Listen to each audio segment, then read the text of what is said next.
Welcome to another episode of the Trust Issues Podcast, a wellness and lifestyle podcast. I'm Erica. I'm Kyle.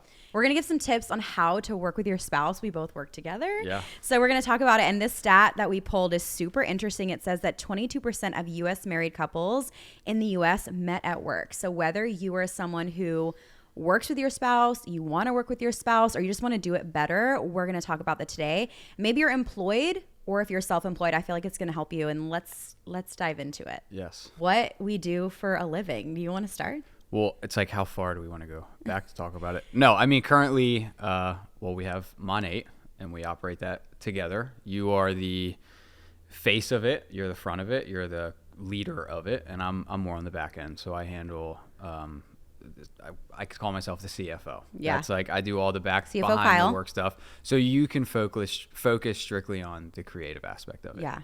Yeah. I'm definitely more in the creative space of that. So if you're new to the show and you're listening, I work actually in the beauty industry, specifically hair care.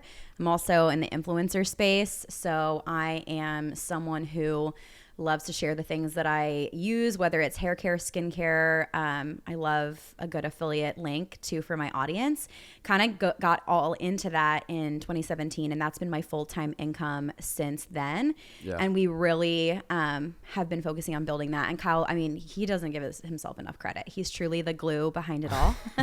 I'm like the loud talking head, and you're the person who is like, wait, we need like to put this in this bank account. We need to do this. Let's invest this. I'm like, how much money do we have? I don't know. You literally do all of that. Yeah. And it's funny because that wasn't always necessarily your strength, but you really learned how to do that, and you really got good at it. It was a role that I knew with you growing and everything that was going on, I knew that was an area I could pick up in. Yeah. Like that was something I could start learning more about, and instead of outsourcing something like that, I knew I could take that on. Well, I feel like when you are running your own business, it's important to have the awareness of what is actually happening in your business. Yes. It's like if you don't know the numbers of your business, then you don't know your business. Yes. So you really took that on. And that really allowed me to stay in the creative role because that's my favorite thing to do. Yeah. And I get to be the person who creates content. And I mean, now, especially with content changing so much, short form video, we've got, TikTok, we've got Reels. Yes. Really, that's the primary way that I build my business now. And so I'm able to do that while you really keep the entire business running behind the scenes. Yeah. So I mean, tax season's coming, and it's like, thank you, Kyle. No, thank you, Austin. Shout out to Austin, our bookkeeper and accountant. Yes. We couldn't live without you. Yeah. So let's talk about when we decided really to make this our full time. And like, I think if you're listening to this and you are in the process of building a business with your spouse, or you're both just trying to financially get ahead, which was really our primary focus in our 20s. Totally. Our whole 20s was literally building our bank account, getting out of debt, building our bank account, setting ourselves up for our future, and really becoming financially savvy because we both had really destructive, well, at least I can speak for myself. I had very destructive behaviors around money. We had a lot of debt. There was a lot of credit card debt. There's a lot of money that I spent that was probably foolish, but I learned a lot. It can be very difficult to get disciplined with with money and finances when, one, you don't really have any, and two, when it comes in, all of that needs to go out, either the bills or food or whatever you're doing. So like, that's all you're thinking about. When you're in survival mode, you're not thinking of like, oh, let me have this perfect game plan where I'm going to spend money here and have this for that. Or we weren't necessarily budgeting well. No, it was like survive. Yeah, survive. So, and I feel like what ended up happening was, and if you want to get ahead financially, I really feel like one of the best tips that we learned, well, it's a couple things. The first thing was really focusing on one thing. Yes. So I feel like that was from 2017 really until now. Yeah. 100%. Our 100% focus was building this one income stream, maxing it out, seeing how big we could get it, how good we could get at this one thing, you supporting me in the back end, me in the front end. Yeah. And even touching on that, I think there's an important piece in the middle of like where you have to shift, because it's like, yes, focus on one thing. But when we started out, I was, finger quotes, I had my dream job in fitness. Sure. True. And then we had to have a conversation of like, hey, when do we really make this our single unit where both of our heads are focused on this thing. And that was like, you know, when the income takes over what I was making. Yeah. And then, cause then it's like, obviously we have a machine that's Monate, growing, very scalable, getting big. If like I would have just stayed where I was, we wouldn't have been able to scale to the next level. So that was when it was like, okay, I'm gonna back out of fitness right now. And at that point, God, it was my passion, but I was getting burnt out. For sure. I was starting to hate my passion. So it really was a good time to pull out and focus all on Monate. And that was, you know, where we really started to divvy up positions and duties and roles, and then it was able to really take off. Well, I think the wisdom in that is we built it so that it could cover what I was earning in my previous career, cover what it was you were earning in your career once we were sustainable there. Yeah. And it was basically matching both of our salaries and incomes. Then we were like, okay, we can put these things aside, go all in on this. Yeah. And then, I mean, only now really are we able to do some other things and explore other income streams. Yes. But it was really, the focus was let's really hone in on this one thing and get really good at it. Yes. And that was always the goal from the beginning. We always knew that, like, hey, this is going to take us, you know, to a certain point, and then we're going to want to scale again and diversify. And it was funny because, like, when I stepped away, I mean, so many people like, oh, you're retired. You're done. Like, what are you going to do? And it's like, retired? Like, what are you even talking about? You're like 29. I'm not retiring. Retiring. Like, you know, so that, I just think that whole piece of that was funny. How it was like, oh, so you're just on Easy Street. And it was like, oh, no. Now it's time to like really get to work. Cause like we know what we want in our future. And like, this is just one piece of the puzzle that's going to help get us there. Yeah. So. I think it comes down to both of us having really honest conversations too with each other to figure out what were our roles going to be for sure. Yeah. But also giving each other feedback. I mean, we had a lot of hard combos. I'll never forget one day we were walking actually here outside. We were walking the dogs and we were having a hard combo about our finances. And we were like, we need to be better at where we're investing, where we're allocating the things that are coming in. Yeah. You know, because the thing is that I truly believe you can make money in 100 different ways online. Yeah. You know, you can make money in a lot of ways, especially now in 2023. There's so much opportunity with technology and the internet. Yes. But if you're not stewarding it well, if you're not managing it well, and if you're not being smart, so many people make a lot of money, but then they all blow it. Yeah. You know? Well, and I can speak obviously from our experience. We spent so much time and energy in the just trying to get out of the red. Yeah. So like, once we broke that, we were out of the red. It was like, oh, now what do we do? We can go to St. Lucia. No, but it was like, okay, investing. I never thought about investing. True, like all of those things. It's like you had to learn this whole new area of finance, and because it's like read so many books. Get out of that. Can you tell I'm the spender? I'm over here like, where are we going? Yeah, book the trip. Reel it in there. And that's part of our strengths and weaknesses, right? For sure. Like you are the one who keeps us grounded, and I think I'm definitely like the pusher. I'm the dreamer. I'm the one who's like. No, you are. The analogy I've given everyone for our relationship is when you go bowling, right? Erica's the bowling ball, 100 miles an hour down the lane. And I'm the bumpers. I keep you in the game of play. That is like whenever someone telling this to. I've had people ask me that, and I'm like, this is the easiest way to put it. Okay. Wow. I guide you where you're going. Yes. You are the bumpers for sure. And if it wasn't for you, I'd be in a ditch somewhere. So I appreciate it. Wow, that's probably the best analogy I've heard about us. I've never heard you tell anyone that. So thank you for cluing me in. Yeah. Oh my gosh. Well, yeah, and I think this is where.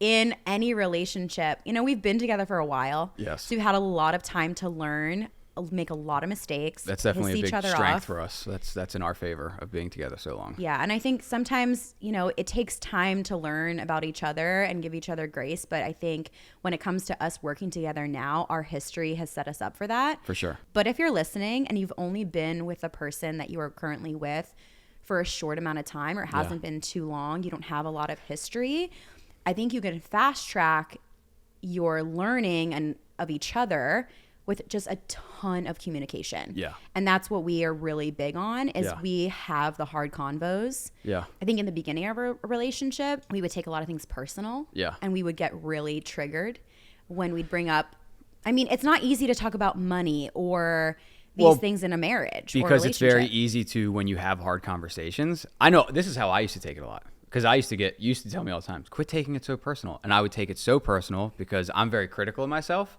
So when you would tell me, hey, we need to do better here, or why did this happen or this, I take that as, oh, I'm not doing a good enough job. I'm not good enough for this.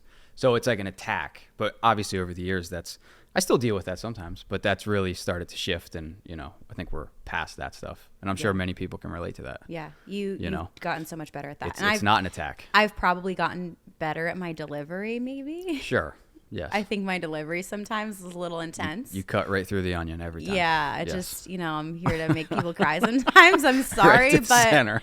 But yeah, I think sometimes it's just the intention is just trying to get to the truth or get to the real convo and not to waste time. So I think, if you're listening and you're trying to figure out communication with each other, I think even just sitting down and having this convo of saying, hey, when you say this really hurts me. Or, hey, when you say this, maybe we could deliver it or change the way we have the conversation. Yeah. One thing we started doing a lot too was having like family meetings. Yeah. So we would have like quarterly, we haven't done that in a minute since we became parents, but we could probably schedule one soon. Yeah. But we used to do a lot of quarterly meetings. Like, okay, let's evaluate. Where are we at financially right now? How do we feel about, what are our goals? Our goals, the time that we're spending together. Yes.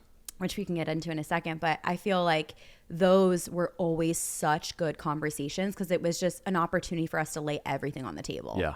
And I honestly, I think another key point that can be said to everything we're talking about is the vulnerable conversations are much easier when you are in a point of maybe you are struggling financially or I don't want to just use the term rock bottom, but like maybe you are at the bottom with your spouse. It's like, have the conversations then, because there's really nowhere to hide. Like people who come from positions of like real struggle and like, how do I get out of my situation? Like, what do I do? It's like, we were in that. So we had to just literally rely on each other. Yeah. There was nowhere to hide. So like, I can't hide at work because like our finances were still in trouble and like our goals weren't being met. So like, we had no choice but to have hard conversations or basically go separate ways. Yeah. That's true. So like, I sometimes feel bad for people who are just kind of living comfortably in a way. And I don't, want that to sound bad, but like if you're just in a decent spot in life, it's very easy to hide in the comfort zone. Yeah. You can hide around things, you can distract yourself and you can drift. Drift. So. And that's a little bit of our trust issues with the with what society tries to, put us in a system of like, just work a 9 to 5 and just, get up, go to work, because it's very easy to get into that just like, kind of a rhythm of it just being like, you're making enough, so you're getting by, and it's like you're not really struggling. And I think that's where, you're like you said, you can totally hide in the comfort zone and avoid the hard combos because, nothing's like really, really great, but it's also not really bad either, Yeah, 100%. What about like boundaries? I feel like this is something we're still constantly learning, especially now that we just became parents. Yeah. And we're also kind of in a season, really transparently, when I got pregnant, we were able to spend a lot of time just kind of setting ourselves up for postpartum so that we could take a lot of time off. And really last year when we had Dawson, we didn't work a ton. We took a lot of time off. I didn't work really for 6 months. Yeah. I was on social media, but I wasn't really working in the behind the scenes of my business. Well, and that's the time you needed. That. Yeah. Postpartum was rough. If you're a mom listening to this right now and you've been in the thick of it before, I've been there. And postpartum anxiety, postpartum depression, you were literally my rock through all that. Like Kyle was. I tried. Super dad, still is. Yeah. But I'm like, how I could never have done it without you.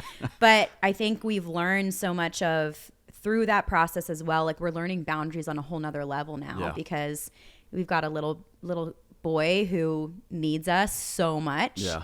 And so let's talk about, we're trying to figure it out right now. So I don't know that I have all the answers, but I think with boundaries too, I think especially in a marriage, depending on your goals and seasons, they're going to change a lot. Yeah. So like, don't set boundaries and feel like they're so permanent with like, if you set them with your spouse, like maybe have the conversation of like, hey, this is just for a season. Let's just do it this way. Yeah. You know what I mean? Like, I think we're kind of in that right now. Yeah. Cause like you can also get into I don't want to like say rut, but like this past year, everything that we kind of used to do, we haven't done just because all the focus has been on our son and life and, just trying to keep our feet underneath us. Yeah. So we haven't had strict boundaries. Obviously, I know we've been working on implementing them, Yeah. but we're like scheduling we've date also- nights now. if some of the boundaries have fallen through, we've also know that we do love each other and we've given each other so much grace. Yeah. So it's like grace, you know? Yeah. So. And the conversation's always open to say, hey, like we need to change something. Like For sure. I'm not super For happy sure. with how things Yes. are right now.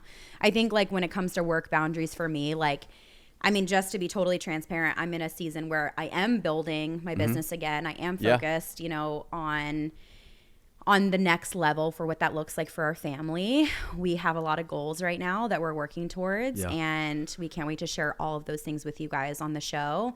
But we really are in a place where I'm working more. So there is areas where you're picking up, you know, I don't even want to say the word slack, but you're really being a present dad to help in times where I'm like, hey, I got a meeting. I need to get on this call. And you're like, okay, I've got Dawson, or I'll put him down for a nap. And I think we're figuring out that flow right now. Well, so we can balance your that. role in our relationship. You're like for my Nate, you are the face. Yeah. So you are on a shorter stick that you grab for it. You're required to be more in front of the camera. You're required to put more energy in a sense up where the work I have to do, it's a shorter amount of time. So I can pick up more time with Dawson. I can't. And I treat that as one, I'm like, I get to do that. I'm so excited to do that, you know, but also it's like, we have had those conversations of like, hey, this is the season, so I'm going to be more nights on my phone, more. And it's like, okay, that's the agreement we made. So like, even if there's times where we're sitting together and it's like, oh, she's on her phone. I'm like, Kyle, you made the choice. You agreed to this. So like, don't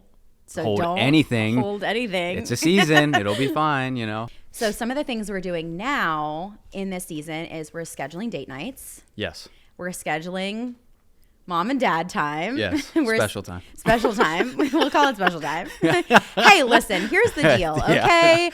If you're listening to this, and I used to be the girl, be like, that's so not romantic to like schedule that. Yeah. But the thing is when you could become a parent and you're also running a business and life is just crazy. Yes. If you don't schedule that time, I mean, by the end of the day, you're exhausted. You just want to lay on the couch and like turn on Great British Baking Show. Yes. And like zone out. I mean, how many times this past year, like literally we've been sitting together and like, you're just like, wow, it's been like almost 2 months since we've. Okay, not that bad. Maybe in the beginning. I mean, it's just, you know. But yeah, like just being transparent, like schedule that time with each other. It's actually been so much better for our relationship to do that. And I think even on a serious note with it, it's like we just had this conversation yesterday where I was like, man, I totally understand when people like, there's two ways you can go, but I totally understand when people have children now that like you can either grow together in it or you can just drift. Yes. Because it's like there are so many moments where like you do something or I do something and it's like become literal roommates. Yes. I see that so much. So like it's even more work we've had to put in and be more intentional through this. Yeah. I don't want to say difficult season, but you know, it's just been a challenging season. A learning curve. Yeah. We've had to have, you know, even more hard conversations and be very real of like, you know, we still got to focus on us. You know? Like we're still the most important people here. Yes. You know, we're keeping it all together. So yeah, I think that's a huge thing that we've done. So, and I think, you know, it depends on the season you're in, but at the end of the day, it all comes down to having the conversation, whether it's, hey, honey, like I'm going to be working more at night, or hey, I'm going to be doing this. Would you mind, you know, tag teaming me on this? Like we have those conversations. It's also fluid. It also changes depending on the season, depending on the week. And I think that's really, at the end of the day, the most important thing is the communication. Yes. And if you're not having real conversations with each other on a weekly basis, it's very easy, like you said, just to drift and just to like, you know, oh, wow, it's been a couple weeks and we haven't really connected. For sure. Have we even looked at each other today? I know. You know, it's like, hi, I'm here. There's been days to get to the end of the day. I'm like, I haven't even given her a kiss today. It's and it's just transparently like that happens. Yeah. But we know that we're opening the conversation up and we're saying, hey, like, what are we doing to fix it? Yeah. So again, grace upon grace. The season of so grace. Good. So yeah, I think biggest takeaway, if you are someone who wants to work with your spouse, who currently works with your spouse, or you want to be in a better relationship with your spouse, I think in general, I think the point is that if you are someone who has dreams, your spouse has dreams, you guys want to take your family to the next level. Yeah. I think it really comes down to having the communication, the dialogue, what are we creating together? We are a family. We are a unit. Everything we're doing is for each other, for the family. Let's talk about it and plan it out together. Yeah. And I would say literally like start with positives with it. When you have these conversations, treat it serious, like set it in your calendar. Like, hey, we're going to sit down for an hour and talk, and start with the positives. Be like, what do we want over the next 10 years? What do we want? Like, what is your dreams? What do you want to chase after? Like, start with positives of like vision. Yeah. And then you can kind of get into the details of maybe what hasn't been working. And that's where you can shift and change. So I think that's like a great starting point for difficult conversations is like focus on the positive first. So it's like a conversation that can naturally open up. Because if you start with something negative, what's the person? They're going to close up right away or get angry. I mean, I'm just speaking from experience. Yeah. You know? No, it's true. And I think there's definitely an element of ego that comes in. I mean, if we're talking just traditional gender roles, you know, I think, you know, that's just real. Let's just be honest. And I think that, you know, as women, one thing that we can do really well if we're in a traditional relationship with our spouse is to bring it to him in a way too. I think one thing that I've really tried to work on is acknowledging the things you are doing and acknowledging the things that you have sacrificed, or, you know, hey, I appreciate you so much for this, this, and this. And this has been so helpful for me. And thank you for taking on this role. Thank you for doing this. And hey, like, how can we talk about doing this better? I think in the beginning of a relationship, I was really shitty at doing that. Sure. And it probably, again, my delivery wasn't the best, but I think now we've learned so much about each other. But ladies, like, you know, I think acknowledgement will get you a farther way than you can even imagine. So acknowledge the good, and there's always room for improvement. One of my mentors says that, Todd Duncan, he says, everything can be improved. And sometimes that feels overwhelming because it's like, we have to fix all these things. And like, it's just a journey. It's part of life. And ultimately, you probably want to get to the end of your life and feel like you did a lot of work on yourself and in your relationship and in your business to continue to get better. But yeah, it's always going to be a work in progress. So let it be. I think an easy way to just wrap it up is like, even if like, I'm not speaking to anyone who's dating, but if you are married, you're a team. At the end of the day, you're a unit, you're a team, you're one. So like, work together. You know? And there could be different seasons. There are seasons where you've worked harder and then pulled back. I've had to work harder and then pull back. It's like, you're a team. 100%. Teamwork makes the dream work, baby. Oh my gosh. Why did I say that? It was so cheesy.